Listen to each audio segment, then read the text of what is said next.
Bonjour monsieur Gilles Sage, vous êtes candidat à Nanterre Sud-Ouest. Que pensez-vous de la politique du logement à Nanterre?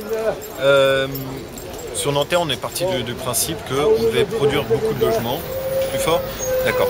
Donc sur Nanterre, on est parti du principe qu'on devait produire beaucoup de logements parce qu'il y a beaucoup de demandes, que ce soit en accession sociale et aussi en HLM. Donc le principe, c'est de produire le maximum de logements de meilleure qualité. On va produire des logements un peu partout, notamment sur les terrasses, avec à chaque fois une idée. On fait 40% de logements sociaux et presque dans chaque immeuble, on mélange avec des logements en accession aidés ou en accession libre.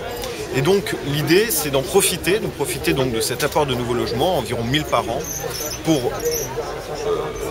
soit rénover en profondeur l'habitat dégradé existant, soit démolir les vieux bâtiments qui sont aujourd'hui, on va dire, qui sont plus aux normes et qui coûteraient trop cher à être mis aux normes. C'est comme ça que par exemple la tour du bateau au Vieux-Pont va être complètement démolie et un nouveau quartier va émerger avec des bâtiments beaucoup plus bas et de meilleure qualité avec des panneaux solaires. Ça, c'est l'office départemental qui porte le projet. Il y a d'autres projets. On réfléchit à ce qu'on pourrait faire autour de la barre France Habitation à la Boule. Il y a des opérations comme ça au Petit Nanterre. Il y a aussi un autre axe qui est la lutte contre l'habitat dégradé, où dans le centre-ville, on libère des logements qui étaient totalement inutilisables, totalement inlouables, et en les rénovant, on aide à la rénovation et en échange, on les remet sur le marché. Donc, ils sont loués à des gens qui en ont besoin et ils sont loués à des prix très corrects qui sont en dessous du marché. Donc ça contribue à l'apport de nouveaux logements.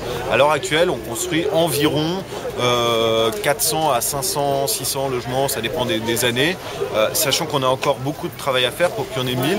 Et encore une fois, l'idée, c'est pas de densifier à mort en faisant tout et n'importe quoi, n'importe où, mais bien de travailler rue par rue quasiment pour vraiment penser le projet de la meilleure façon possible. Voilà.